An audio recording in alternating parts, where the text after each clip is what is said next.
България Junior Achievement организира инициативата Иновационни лагери, но за първа година има предварителен училищен кръг. Нашето училище подаде заявка, беше одобрена, както виждате, в момента сте участници в този предварителен кръг. Казусът е: помислете за такъв продукт или услуга, които да разработите и позиционирате, имайки предвид следните условия. Продуктът, услугата не трябва да изискват големи финансови инвестиции. Продуктът, услугата трябва да бъдат предназначени за широк кръг потребители. Продуктът, услугата не трябва да са ограничени за предлагане от гледна точка на територия и време. Представяйки вашия продукт-услуга, уяснете в кой пазарен сегмент се позиционира и как ще го популяризирате сред потенциалните си клиенти. Работете като екип, но уважавайте индивидуалното мнение на всеки. Успех! И на нашите ученици. Тази седмица, както знаете, ние сме посветили на 61 годишнината от нашето училище. И понеже сме икономическа гимназия, може би не случайно, тя съвпада с Световната седмица на предприемачеството. В рамките на тази годишната седмица голям брой мероприятия, състезания, срещи бяха организирани, те продължават през тази седмица. А в момента ще имаме възможността да участваме и в една международна инициатива, а именно иновационен лагер, който е една мероприятие, свързано с споменатата Световна седмица на предприемачеството.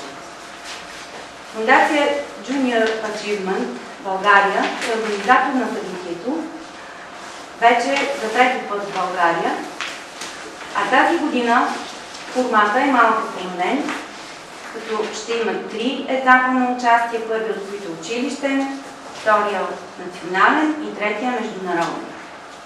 Ние силно вярваме като ръководство и ваши учители, че сте способни да ни представите добре и на международно ниво, което сърдечно ви пожелаваме. Като първа стъпка от пътя, който трябва да изминете, е да защитите днес вашите идеи, които в продължение от 9 до 1 часа имахте възможност да разработите, а нашето жури ще оцени. Като жури уважиха нашето мероприятие с присъствието си господин Златко Златев, директор на НОИ,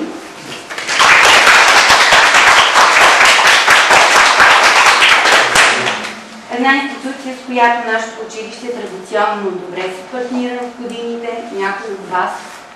Другият представител на журито е добре познатото от всички вас, юрист Яргана Юрупова,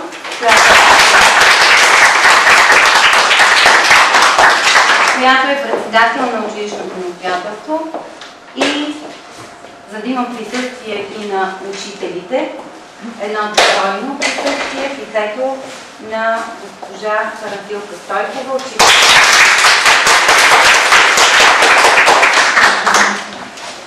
Държа да отбележа, че цялата организация легна на плещите на нашата колежка Боряна Димитрова, която участваше от началото и до края в отчитането на мероприятието, за което благодарим.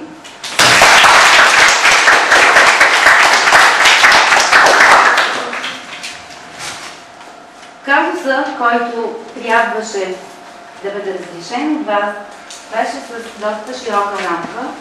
Няма ограничения, а всъщност това е целта на предприемачеството, да се провокира иновационното мислене, традиционните идеи. Пек желаем на всички ви и да ви пожелаем международно участие.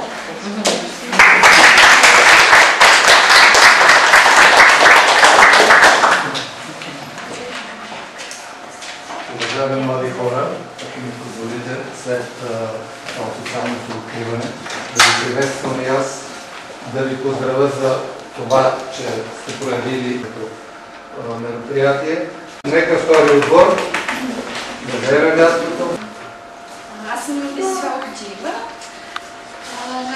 подбор избра да представи една нова технология в света на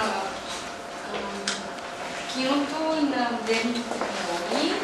Всички сме чували за 3D кино. Ние измислихме така нареченото от нас Sensebox кино, което всеки зрител има възможност, освен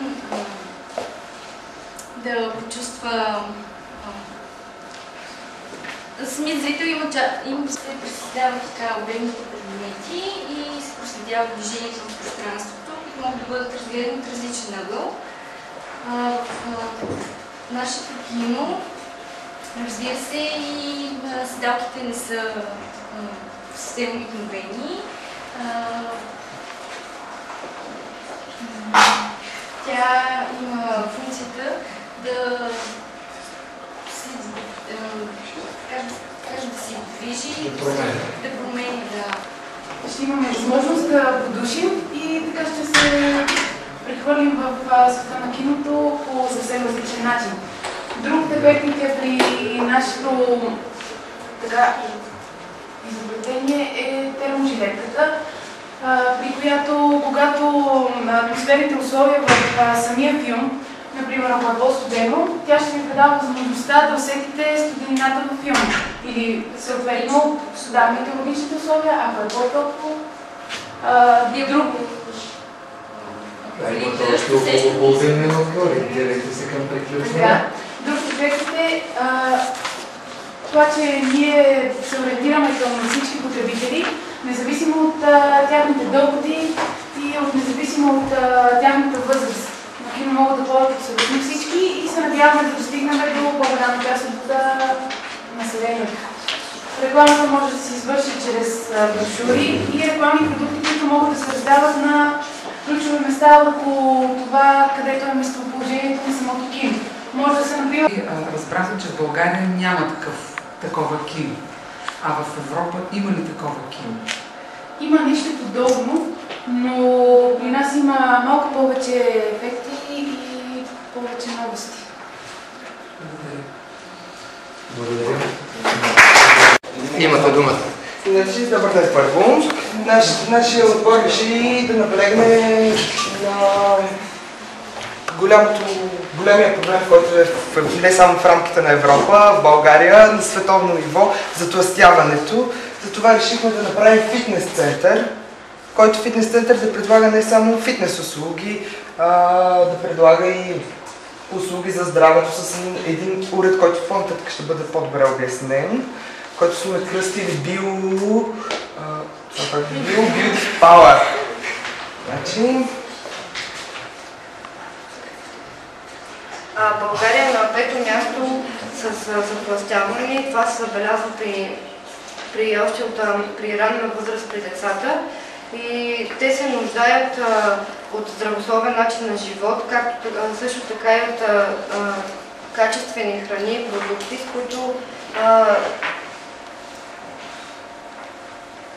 тук е по-добре показани точките и самия уред е по-добре обяснен. Това са някои от упражненията, които ще са това. Това е витамини, които ще предлагаме. Вие имате около половин минутка още. Съединения, които в необходимото количество спомагат за правилното протичане на процесите в организма.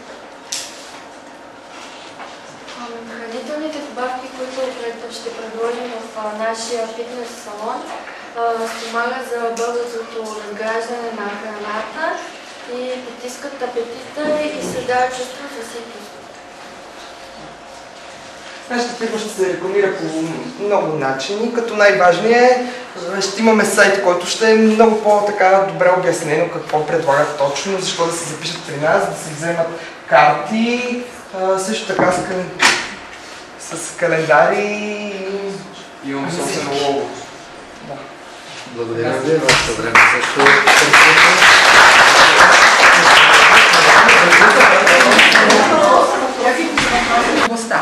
на училище. Това Да, сега точно така, говорим. и на училище. Да гледате само за колектив. За мен първоначално ще бъде на територията на града, защото все пак като някой друг град види, че има много придобивка един град, може да копира.